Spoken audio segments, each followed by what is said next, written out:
back, guys. Stop Loss with Spencer, episode 20. That's right, we did it. Dedication, we broke 20.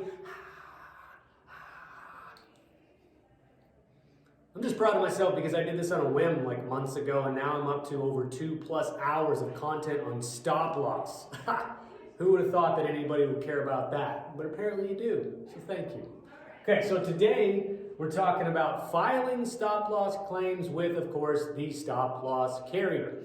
And what I have is a couple of different, let's say 4 different scenarios of situations, of combinations of TPA, stop loss carrier, and PBM. And if those entities are involved, who might or who should possibly be responsible for filing those claims. And one of the biggest things that I want you to understand in this video is that there is the potential for an E&O claim, and I've seen a really big one when somebody at a broker shop dropped the ball basically in filing a stop loss claim, and it didn't do it in a timely manner, which gave that stop loss carrier an opportunity to deny the claim. So we want to avoid that with basic education and oversight. And so I want to talk about these various combinations, and again, who should or who probably most likely will be the filer of the claims depending on the arrangement. So let's start with the easy button again, the BUCA bundle. And whatever your objections or concerns about that arrangement, if the BUCA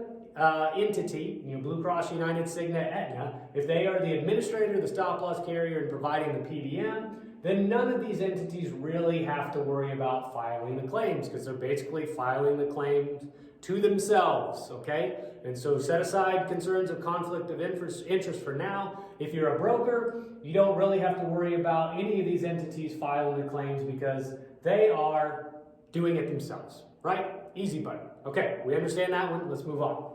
So BUCA ASO, meaning the BUCA entity is now the administrator only. They're providing admin services only, ASO, and there's a third-party stop loss carrier. Well, there's a couple of different situations here of who might be the filer. And the reason why I put the admin in a circle with an X is keep in mind, if you have a BUCA ASO and a third-party stop loss carrier, the overwhelming majority of the time, that BUCA ASO is not sending claims to that stop loss carrier. I can't tell you how many times when I was at Sun Life, I'd have a broker call and be like, why have you guys not reimbursed this $300,000 claim? And I go to underwriting and I go to our claims department and they're like, what claim, right?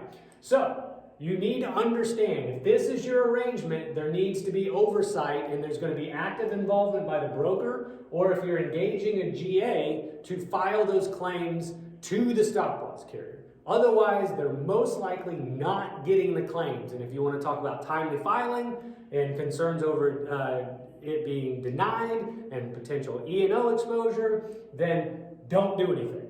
But if you don't want those things to happen, then you as a broker need to make sure that your team is tracking these claims. They're getting them every month with some sort of data dump or a file feed or access to the reporting portal of that BUCA so that you can turn around and send those to the stop loss carrier. And again, if you engage a GA and they do the marketing and they place the stop loss, you could also have that GA file the claims to the stop loss carrier on your behalf. You just want to make sure that that arrangement is set up front so, finger pointing isn't happening because it wasn't established initially.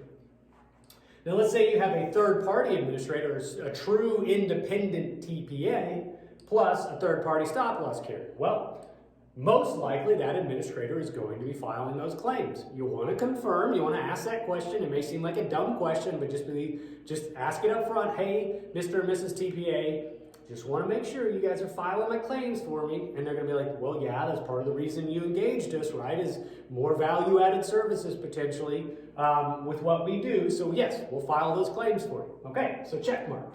Broker, you probably don't have to. You might. Again, do that confirmation, but broker, if you have a third-party administrator, you're probably not going to have to file those stop loss claims. And again, if you're using a GA, sort of all things considered, they're an option, right? If you're going to engage a GA, they'll be able to file those claims, even if you have a TPA, but you'll want to set that up front.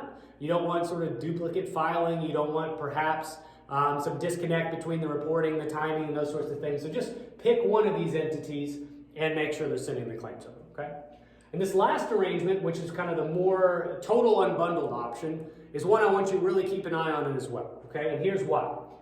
If you have a TPA or an ASO, you have a third-party stop-loss carrier, and you have an independent PBM, there's multiple reporting packages that are going to be required, right, to submit a stop-loss claim. Because, scenario, let's say somebody has $10,000 in medical claims, but $100,000 of prescription claims, and you're only getting the medical claims reporting package over to the stop-loss carrier. If you had a 100K spec, yet there's a total of $110,000 in claims between those two sources, well, if you didn't know that and weren't aggregating those two reports and sending them to the stop-loss carrier, they're going to have no idea that there's a stop-loss claim. And you as a broker would also have no idea. So you want to make sure, if you have your administrator filing the claims, that they've got some sort of feed or some sort of process established with that PBM, that the PBM's also sending those reports over to them.